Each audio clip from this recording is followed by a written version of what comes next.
Je vais me faire un peu l'avocat du diable Bien pour sûr. une fois.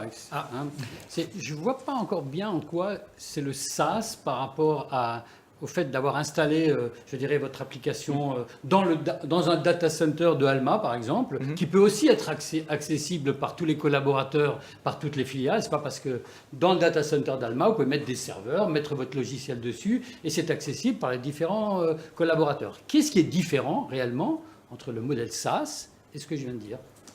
Nous, en fait, on a profité en fait, de la migration du logiciel en SaaS pour offrir toutes ces nouvelles fonctionnalités. Et effectivement, ce n'est pas intrinsèquement lié au support SaaS, c'est lié à notre transformation d'outils dans le contexte SaaS.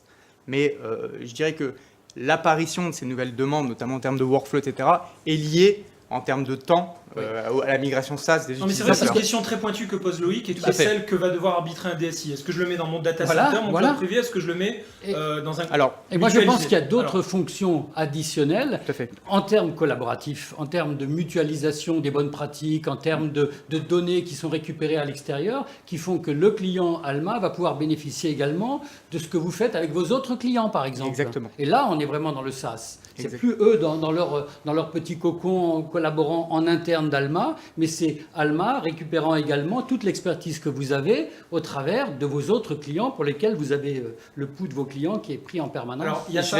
Je vais aller encore plus loin parce que je le rejoins complètement. C'est ce que je souhaitais dire tout à l'heure, c'est que nous on note fort de notre migration SaaS trois collaborativités vraiment. Voilà. Au sein du client, ça c'est la première demande qu'ont les clients. Voilà, je veux communiquer avec ça, il pouvait le faire avec un data center. Voilà. Très bien. Bon, mais c'est le premier point, c'est dit. Exactement. Le deuxième point que les directions financières découvrent au fur et à mesure d'utilisation, c'est la collaborativité éditeur direction financière, parce que là, effectivement, on parle le même langage. Donc, quand ils ont des demandes d'évolution, des choses comme ça, Loïc, on est bien d'accord, c'était pas possible avant le SaaS. Bah non, parce que là, c'est on est directement qui a en le contact pouls de son client, qui est en permanence en contact avec son clilient. Et le troisième point, le Graal, c'est la collaborativité intra-client. Inter-client. Alors, on est sur un terrain très touchy. Arriver à faire une communauté d'utilisateurs qui amène du savoir-faire et de la valeur ajoutée au sein de la direction financière. Parce que moi, j'ai une petite idée qui me titille là. J'aimerais que vous laissiez peut-être parler votre client. Comment est-ce que vous ressentez, vous, grâce au mode SaaS, ce que vous appelez la collaborativité avec les autres clients de CashSolve? Alors, moi, je la sens particulièrement, pour le moment, dans un premier temps, au travers de mon interlocuteur chez CashSolve, où on est beaucoup plus en relationnel et on échange sur ce qu'il peut y avoir par rapport aux améliorations, de dire on a amélioré l'outil sur telle chose parce que tel client nous a dit que dans sa prévision, parce qu'on est quand même sur un outil relativement pointu, cette partie-là n'était pas prise en compte. Je peux prendre un exemple de ratio de covenant, autre chose comme ça. Mais ça marche avec un data center. On peut quand même bénéficier de l'expérience client. Non, c'est-à-dire que le fait qu'eux soient en permanence connectés avec leurs clients, ils n'ont pas simplement donné un logiciel que le client a installé. Ok, donc vous voulez dire c'est le temps réel. Non, c'est la dimension de temps réel. Non, proximité. C'est la connectivité. On est vraiment connectivité. Quoi. Très bien. Non, mais c'est bien. Moi, je fais l'idiot de service qui est en plus ce que je suis vraiment sur le sujet. Et après, il y a effectivement il y a ce blog où on voit les commentaires ou en tout cas les réactions d'autres utilisateurs, d'autres directeurs financiers de l'outil en disant voilà, moi je fais comme ça, je procède de telle manière, je fais mes prévisions toutes les semaines en injectant les choses.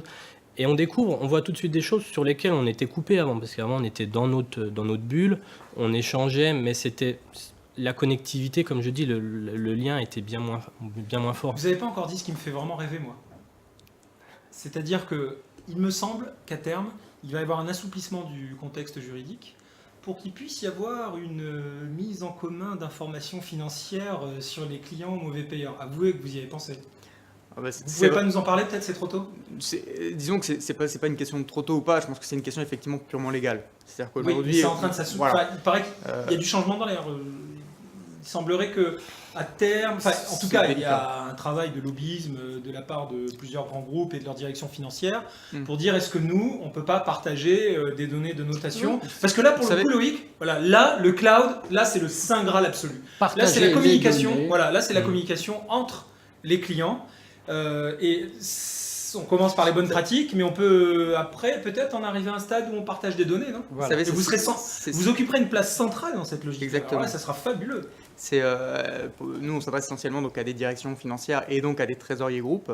Donc il y a la FTE, qui est l'Association française des trésoriers d'entreprise, qui est une grosse association où ils échangent notamment ce type de best practice actuellement.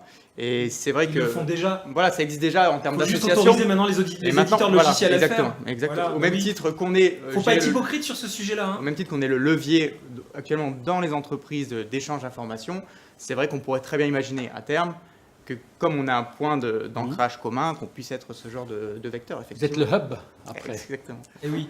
Donc vous voyez, je voulais quand même arriver sur ce terrain-là parce que ça donne aussi, puisque c'est pas encore autorisé, c'est pas encore facile, d'accord, mais ça donne quand même la mesure du potentiel apporté par le SaaS et le cloud en termes de mutualisation. On l'a vu, de compétences, ça c'est fait, on est en train de monter en gamme, mais aussi de mutualisation des informations. C'est des choses qu'on pouvait pas, enfin qu'on ne peut d'ailleurs toujours pas faire pour des raisons légales, mais qu'on fait quand même d'une manière ou d'une autre, il y a quand même des échanges informels. Alors, ça reste quand même valable et pour le coup 100% légal à l'intérieur d'un grand groupe qui a des filiales un peu partout. Tout à fait. Vous prenez typiquement des groupes du type GDF Suez, en l'occurrence c'est un cas que je connais, vous avez des DAF répartis donc, sur des entités diverses et variées, des métiers connexes, etc., et qui sont pour le coup dans des pays du monde entier. Donc là, pour le coup, le mode SaaS, il fait sens, mais alors dans des proportions parfaitement incroyables. C'est vraiment un switch majeur. C'est l'information, la temps réel, financière, comptable, à l'échelle d'un groupe dans tous les pays du monde. Bon, là, vous avez des clients comme ça ? Oui, tout à fait. On a ce genre de clients qui effectivement... Vous pourriez nous en ramener, qui pourraient témoigner ? Mais effectivement, c'est vrai que là, le fait d'apporter, de se connecter simplement par un URL, ça simplifie considérablement les protocoles de déploiement. Et donc, on peut remonter l'information en temps réel dans tout. Enfin, on n'a plus de contraintes en fait de mobilité. Et donc, c'est vrai que par rapport à ça, c'est un vrai atout d'être. Là, le client n'est plus obligé de déployer des infrastructures de par le monde. Il s'appuie sur les infrastructures qui sont déployées par l'éditeur et ses sous-traitants. Exactement. Ah oui, ça c'est quand même... Bah oui, parce que à la limite, la grosse boîte, elle pouvait déployer elle-même dans l'ensemble du monde des data centers, de la connexion, etc. Aujourd'hui, avec les backbones du cloud, de tous les grands acteurs du cloud, il suffit d'avoir le point d'entrée, le point de sortie, et au milieu, c'est le fournisseur qui s'en occupe, de faire transiter. Je dirais qu'avec le SaaS, maintenant, en tant qu'éditeur et par rapport aux directions financières, on amène deux valeurs ajoutées. C'est effectivement l'aspect technique qu'on va avoir par nos sous-traitants, etc. Et on garantit donc la disponibilité, la sécurisation des données. Et tout l'aspect fonctionnel, en fait, où là, on va vraiment, nous, s'occuper du métier et répondre à leurs besoins et faire le déploiement qui leur correspond, trouver les modélisations financières qui leur correspondent. Et du coup, fort, je dirais, de cette nouvelle répartition des tâches, parce que finalement, le directeur financier vient s'adresser directement à quelqu'un qui entre guillemets, a le même maillot, puisqu'on parle, on a le même maillot, la même passion, je veux dire, on parle la même chose, on est également des financiers de formation, et derrière, donc, on lui garantit de comprendre son métier et de lui amener de la valeur ajoutée sur son métier, tout en lui retirant, je dirais, l'aspect technique, parce qu'on le prend de charge via nos sous-traitants. Exactement. Et c'est ce qu'on fait d'ailleurs nous à Spaway. On est des sous-traitants d'éditeurs tels que vous, voilà, pour nous occuper du maintien en conditions opérationnelles de toutes vos applications. Et je pense que cette nouvelle chaîne de valeur est intéressante, je pense, par rapport au SaaS.